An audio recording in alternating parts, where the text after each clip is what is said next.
సాక్షి TV ప్రసారాలను నిలిపివేయడం చట్టరీత్యా నేరం.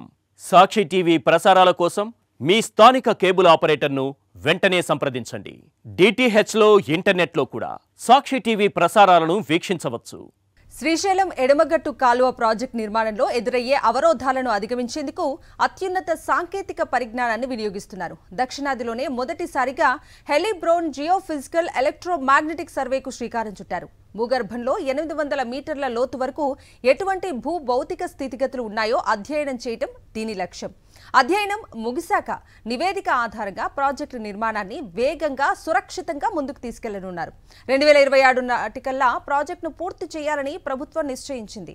తాజాగా మొదలైన సర్వేపై సాక్షి అందిస్తున్న ground report. Srisailam back water ను ఫ్లోరైడ్ పీడిత నల్లగొండ జిల్లాకు తరలించి 30 లక్షల మందికి తాగునీటిని అందించడంతో పాటు 3 లక్షల ఎకరాలకు సాగునీరు అందించాలన్న సంకల్పంతో శ్రీశైలం ఎడమగట్టు కాలువ ప్రాజెక్టును దశాబ్దాల క్రితమే ప్రతిపాదించారు. 30 టీఎంసీల నీటిని దీని ద్వారా నల్లగొండకు తరలించాలని లక్ష్యంగా పెట్టుకున్నారు.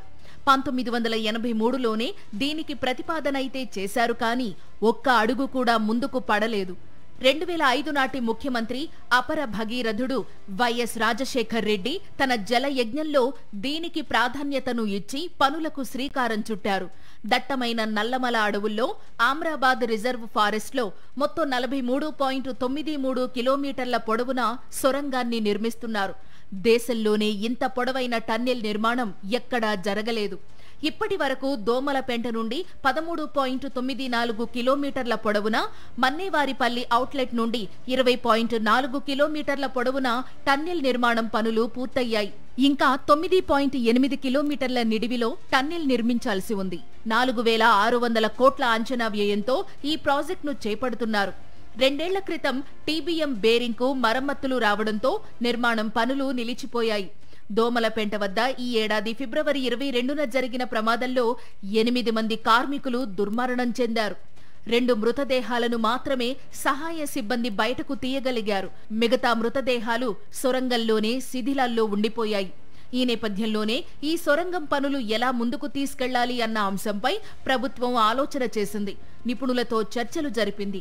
ఈ క్రమంలోనే ఈ ప్రాంతంలో భూమి లోపల ఉన్న భూభౌతిక స్థితిగతులపై అధ్యయనం చేసి భవిష్యత్తులో ప్రమాదాలకు తావు లేకుండా నిర్మాణాన్ని ముందుకు తీసుకెళ్లాలని నిర్ణయించారు.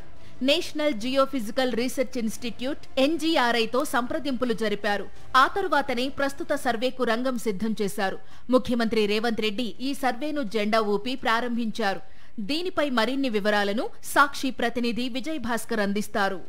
ఎస్ఎల్బీసీ టన్నల్ నిర్మాణ ప్రదేశంలో అంతర్గతంగా ఉండేటువంటి పొరల యొక్క పరిస్థితిని తెలుసుకునేందుకు ప్రభుత్వము అత్యాధికమైనటువంటి యొక్క పరిజ్ఞానంతో ఉండే ఎలక్ట్రోమాగ్నెటిక్ సర్వేకు శ్రీకారం చుట్టింది. దీని ద్వారా ఏదైతే నల్లమల అడవి ప్రాంతంలో శ్రీశైలం నుంచి నల్గొండ జిల్లాలో ఉండేటువంటి 3 లక్షల ఎకరాలకు సాగునీరు, 30 లక్షల మంది జనాలకు తాగునీరు ఇవ్వడంతో పాటు రోజు 30 టీఎంసీల నీటిని తీసుకునేందుకు వీలుగా నిర్మిస్తుండేటువంటి ఎస్ఎల్బీసీ ప్రాజెక్టు సంబంధించినటువంటి దాంట్లోనే ఇప్పటికీ దాదాపు కేవలం 9.8 కిలోమీటర్లకు సంబంధించిన టన్నల్ మాత్రమే మిగిలిపోయింది.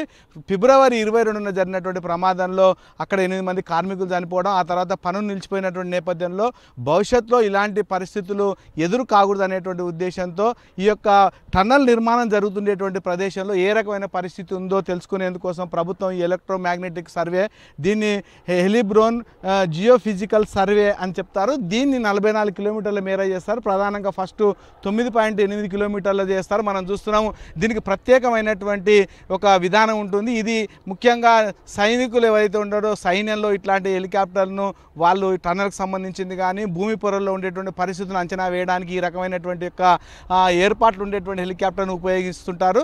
ప్రధానంగా దీనికి సంబంధించినటువంటి దాన్ని ఒకసారి పరిశీలించినట్టయితే ఇందులో మనకు కింద ఒకటి 26 మీటర్లకు సంబంధించినటువంటి డయాతో ఉంటుంది. దాన్ని ట్రాన్స్మిటర్ లూప్ అంటారు. మరొక వైపు ఆ రెండింటి మధ్యన ఈ యొక్క రౌండ్లో ఉండేటువంటి డయాలో మధ్యన ఉండేటువంటి ఒక రిసీవర్ లూప్ ఉంటుంది. ఇది లోపల ఉండేటువంటి యొక్క వాటన్నిటిని కూడా గ్రహిస్తుంది. ముఖ్యంగా ఇది భూమి ఉపరితలం నుంచి 150 మీటర్ల ఎత్తులో ఎక్కుతుంది. కింద మాత్రం 500 నుంచి 800 మీటర్ల లోపల ఉండేటువంటి పరిస్థితులను కూడా అంచనా వేస్తుంది. అందులో ప్రధానంగా ఎక్కడ లూజ్ సాయిల్ ఉంది, ఎక్కడ ఎలాంటి రకమైన ఖనిజాలు ఉన్నాయి, తర్వాత వాటర్ లూప్స్కు సంబంధించి కానీ భూమి ఎక్కడైనా లూజ్గా ఉందా లేకుంటే గట్టిదనం అన్ని పరిస్థితులను కూడా ఇది అధ్యయనం చేస్తుంది. తద్వారా భవిష్యత్తులో మొన్న జరిగినటువంటి ఏదైతే ప్రమాదాలను అట్లాంటి వాటి జరగకుండా ఉండేందుకోసం కావాల్సినటువంటి అన్ని ఏర్పాట్లు కూడా దీన్ని ఉంటాయి. ఇది మొట్టమొదటిసారిగా ఈ యొక్క తెలంగాణకు సంబంధించిన SLBCలో మాత్రమే దీన్ని వినియోగిస్తున్నారు. మనం చూడవచ్చు ఇది మొత్తం వారం రోజుల పాటు ఈ యొక్క సర్వే కొనసాగుతుంది. సర్వేకి సంబంధించినటువంటి యొక్క ఏర్పాట్లు ఏవైతున్నాయో ఇక్కడ సీఎం జెండా ఊపి యొక్క సర్వే పనులను ప్రారంభించడం జరిగింది. మనం చూస్తున్నాం ఇప్పుడు సీఎం ప్రయాణిస్తుండేటువంటి హెలికాప్టర్ ఉంది. ఈ హెలికాప్టరు ఎక్కడైతే ఈ యొక్క సర్వే వాళ్ళు చేస్తుండేటువంటి సర్వేను వీళ్ళు కూడా ఏరియల్ సర్వే ద్వారా దాన్ని అంతా కూడా గమనించేందుకోసం ఈ యొక్క హెలికాప్టర్ను కూడా వినియోగించేటువంటి ఒక దృశ్యాలను కూడా చూస్తున్నాం. మొత్తంగా మాత్రం ఏదైతే 4600 కోట్ల అంచనాతో చేపడుతుండేటువంటి SLBC ప్రాజెక్ట్ ఏదైతే ఉందో దీని ఎట్టి పరిస్థితుల్లో ఈ ప్రభుత్వం డిసెంబర్ 27 నాటికి పూర్తి చేసేందుకు కంకణబద్దులుగా ఉన్నామనేటువంటి ఒక విషయాన్ని వాళ్ళు ఇప్పుడే సీఎం ప్రస్ఫుటం చేయడం జరిగింది. దీనికి ఎన్ని అవాంతరాలైనా కూడా వాటిని అధిగమించి దీన్ని పూర్తి చేస్తాం. తద్వారా ఈ యొక్క ఫ్లోరైడ్ పతితమైనటువంటి ప్రాంతంలో ఉండేటువంటి రైతులకు జనాలకు సురక్షితమైన నీరు ఇవ్వడం, తర్వాత 3 లక్షల ఎకరాలకు సాగునీరు ఇచ్చేటువంటి యొక్క ప్రాజెక్టుకు సంబంధించి 30 TMCల నీటి తీసుకోమని చెప్తున్నాం. మనం చూస్తున్నాం అటువైపు సర్వే నిర్వహిస్తున్నటువంటి హెలికాప్టర్ యొక్క దృశ్యాలను, తర్వాత ఆ సర్వేను ఏరియల్ సర్వే ద్వారా వీక్షిస్తుండేటువంటి సీఎం యొక్క హెలికాప్టర్ను కూడా మనం ఈ యొక్క దృశ్యాలు చూడడం. మొత్తంగా మాత్రము ఇన్ని రోజులు కొంత ఫిబ్రవరి 22 తర్వాత ప్రమాదం జరిగిన తర్వాత ఈ యొక్క టనల్ బోరింగ్ మిషన్ ద్వారా చేస్తే ఈ యొక్క పనులు కొనసాగుతాయా లేదా అనే DBM అయితే డ్రిల్లింగ్ అండ్ బ్లాస్టింగ్ మెథడ్ ద్వారా అయితే ఇది నల్లమల్ల అటవీ ప్రాంతం కాబట్టి ఇక్కడ చేయడానికి వీలు ఉండదు కాబట్టి ఏ రకమైనటువంటి పద్ధతిలో దీన్ని చేయాలనేటువంటిది దీని యొక్క రిజల్ట్స్ వచ్చిన తర్వాత ఎవరైతే ఈ యొక్క సర్వే ఎలక్ట్రోమాగ్నెటిక్ సర్వే చేస్తున్నారో ఆ సర్వే రిపోర్ట్ ఆధారంగా మాత్రం భవిష్యత్తులో ఎలాంటి యొక్క టన్నల్ నిర్మాణానికి ఇబ్బందులు కలగకుండా ఉండేందుకు కావాల్సినటువంటి అన్ని జాగ్రత్తలు తీసుకొని పనులు మొదలు పెడతామని చెప్తున్నారు. తప్పకుండా ఈ యొక్క పనులన్నీ కూడా పూర్తి చేసి తీర్తామనేటువంటి విధంగా ముఖ్యమంత్రి కూడా ప్రకటించడం జరిగింది. SLBC ప్రాజెక్టులో ఇంతవరకు నిర్మాణం పూర్తయిన ప్రాంతంతో పాటు నిర్మాణ పనులు చేపట్టాల్సి ఉన్న 9.8 కిలోమీటర్ల పరిధిలోనూ భూభౌతిక పరిస్థితిని అధ్యయనం చేస్తామని NGRI director Prakash Kumar, senior scientist Satyanarayana Sakshi మీడియాకు తెలిపారు. కెనడా సాంకేతిక పరిజ్ఞానంతో హిమాలయన్ హెలి సర్వీసెస్ ఆధ్వర్యంలో ఈ ఎలక్ట్రోమాగ్నెటిక్ సర్వే నిర్వహిస్తున్నారు. వారం రోజుల్లో మొత్తం సర్వే పూర్తి చేశామని వారు చెబుతున్నారు. సర్వేకు వినియోగించే హెలికాప్టర్కు చాలా ప్రత్యేకతలు ఉన్నాయి. హెలికాప్టర్కు 42 మీటర్ల పొడవు ఉండే ఒక వైర్ ఉంటుంది. దీనికి 26 మీటర్ల రేడియస్ ఉండే ట్రాన్స్మిటర్ లూప్ ఉంటుంది. దీని మధ్యలో రిసీవర్ లూప్ ఉంటుంది. భూగర్భంలో పరిస్థితిని అధ్యయనం చేసేందుకు అవసరమైన 500 కిలోల బరువుండే పరికరాన్ని ఈ హెలికాప్టర్ మోసుకెళ్తుంది. భూ ఉపరితలంపై 150 మీటర్ల ఎత్తున ఎగిరే హెలికాప్టర్ భూమి లోపల 800 మీటర్ల నుండి 1000 మీటర్ల లోతు వరకు భూమిలో పొరలు ఎలా ఉన్నాయి, ఏ ఖనిజాలు ఉన్నాయన్న చిత్రాలను సేకరిస్తుంది. ఈ సమాచారంతోనే టన్నెల్ నిర్మాణంలో తీసుకోవలసిన జాగ్రత్తలను డిజైన్ చేస్తారు. ఈ సాంకేతిక అంశాల గురించి NGRI director Prakash Kumar, senior scientist సత్యనారాయణలు మరిన్ని వివరాలు అందిస్తారు.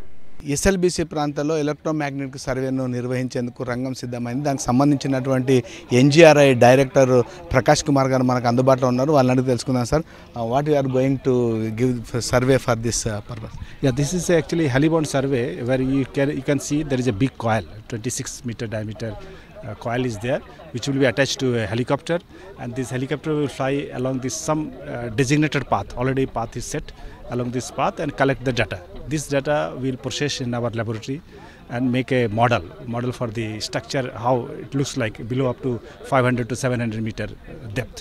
And this will be very useful to understand the structure below, cracks, weak zone or groundwater inside. And this will be very useful for excavation of this tunnel.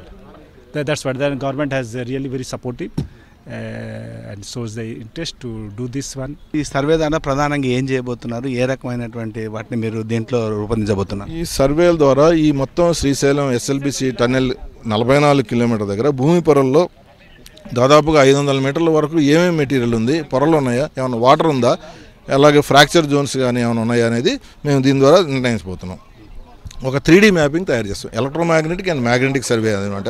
విద్యుదయస్కాంతాలు అలాగే అయస్కాంత తరంగాలు వీటి ద్వారా test చేయడం వల్ల మనకి ఎక్కడెక్కడ ఎలాంటి మెటీరియల్ ఉందనేది మేము కనుక్కోగలుగుతున్నాం. ఫిబ్రవరిలోనే ఎస్ఎల్బికి సంబంధించినటువంటి కొలాబ్స్ జరిగింది. ఆ తర్వాత ఇది ప్రధానంగా ఏ అంశాలను దీంట్లో పరిగణన తీసుకొని మీ సర్వే నిర్వహిస్తారు?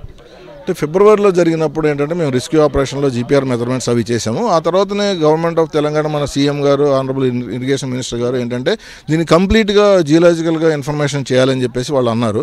అయితే మేము వేరే రకంగా ల్యాండ్ బేస్డ్ కొన్ని మెథడ్స్ అంటే సైస్మిక్ మెథడ్ అని అలాగే మ్యాగ్నెటోటెలిక్ మెథడ్ అని ఇలాంటి వేరు మెథడ్స్ మేము ఇచ్చి ఉన్నాము.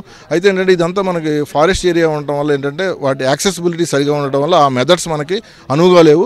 ఇది ఒక fast and widely used method throughout globally అని చెప్పేసి ఎలక్ట్రోమాగ్నెటిక్ మెథడ్ అనేది ఒక స్పెషలైజ్డ్ మెథడ్. దీనికి మనం యూజ్ చేసే చాపర్ కూడా ఒక స్పెషలైజ్డ్ చాపర్. ఎందుకంటే ఈ అండర్స్లంగ్ అంటాం ఏదైతే లూప్ అనేది ఉందో ఈ లూప్ ద్వారా మనం కరెంట్ పంపించేసి ఎలక్ట్రోమాగ్నెటిక్ రేడియేషన్ అది ఎలక్ట్రోమాగ్నెటిక్ ఇండక్షన్ ఇదంతా ఇన్ఫర్మేషన్ తీసుకొని భూమి పొరల్లోంచి దాదాపు 500 మీటర్ల వరకు దాన్ని రిఫ్లెక్షన్ తీసుకొని దాని సెకండరీ ఫీల్డ్ ఎఫెక్ట్ తీసుకొని పొరల్లో ఏమేమి ఉందని మ్యాప్ చేస్తాం. ఇది ఏంటంటే ఇది 500 మీటర్ల వరకు కూడా ఈ 500 కేజీలు ఉన్నది 30 మీటర్ల ఎత్తులో తీసుకుంటూ వెళ్ళడం అనేది ఇది ఒక చాలా ఛాలెంజింగ్ కూడిన చాపర్ ఎక్స్పెరిమెంట్. ఇది ఓకే, ప్రధానంగా ఎన్ని రోజులు పట్టేటువంటి అవకాశం ఉంది దీనికోసం? ఇది మేము ఇక్కడ దాదాపు గ్రౌండ్లో వారం రోజుల నుంచి మా టీం పనిచేస్తూ ఉంది. మేము లూప్ కన్స్ట్రక్షన్ కానీ లేకపోతే ఎక్విప్మెంట్ క్యాలిబ్రేషన్ కానీ మేము ఈరోజు మన సీఎం గారు వచ్చిన తర్వాత ఇది మొదలు పెడతాం. ఇనాగ్రేషన్ అయిన తర్వాత ఒక వారం రోజుల్లో మేము ఈ సర్వే కంప్లీట్ చేయబోతున్నాం. టోటల్గా ఏంటంటే 44 లైన్ కిలోమీటర్ల ద్వారా ఒక 10 లైన్లు తీసుకొని నార్త్ నుంచి సౌత్ వరకు చేసిన తర్వాత 10 కిలోమీటర్లు ఏదైతే టన్నెలింగ్ అవ్వలేదో అక్కడ మోర్ డెన్సిటీగా చేసి దాదాపుగా 1000 కిలోమీటర్ల వరకు ఈ సర్వే ప్లాన్ చేస్తున్నాం. ఇవన్నీ ఒక వారం రోజుల్లో మేము కంప్లీట్ చేయాలని ప్రయత్నిస్తున్నాం. దీనివల్ల భవిష్యత్తులో గతంలో జరిగినటువంటి ప్రమాదాలు జరగకుండా ఏ మేరకు దీన్ని నివారించవచ్చు? అంటే ఒక 3D ఇమేజ్ మ్యాప్ ఇచ్చిన తర్వాత అంటే ఈ కండక్టివిటీస్ వాల్యూ ద్వారా భూమి పొరలో ఎలాంటి మెటీరియల్ ఉంది, ఎక్కడ వీక్ జోన్స్ ఉన్నాయి, ఎక్కడ ఏమైనా వాటర్ బాడీస్ ఉన్నాయని చెప్తే దాని ప్రకారంగా టెక్నికల్ కమిటీ ఇంకోటి ఏంటంటే ఏ రకమైన పద్ధతి ద్వారా దాన్ని మనం ప్రికాషనరీగా ఎలాంటి మెథడ్స్, ఎందుకంటే లాట్ ఆఫ్ టెక్నాలజీ ఉంది, engineering technology, civil engineering technology చాలా అడ్వాన్స్ అయిపోయింది. కాబట్టి మనకి ఇన్ఫర్మేషన్ తెలిసి దాని ప్రకారంగా వాళ్ళు జాగ్రత్తలు తీసుకుంటూ టన్నెల్ ముందు జరుగుతూ ఉంటుంది టన్నెలింగ్ అనేది.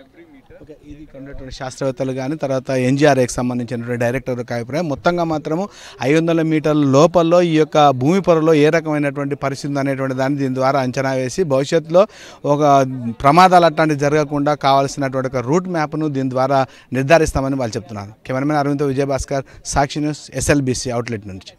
సాక్షి టీవీ ప్రసారాలను నిలిపివేయడం చట్టరీత్యా నేరం. సాక్షి టీవీ ప్రసారాల కోసం మీ స్థానిక కేబుల్ ఆపరేటర్ను వెంటనే సంప్రదించండి. DTHలో ఇంటర్నెట్లో కూడా సాక్షి టీవీ ప్రసారాలను వీక్షించవచ్చు.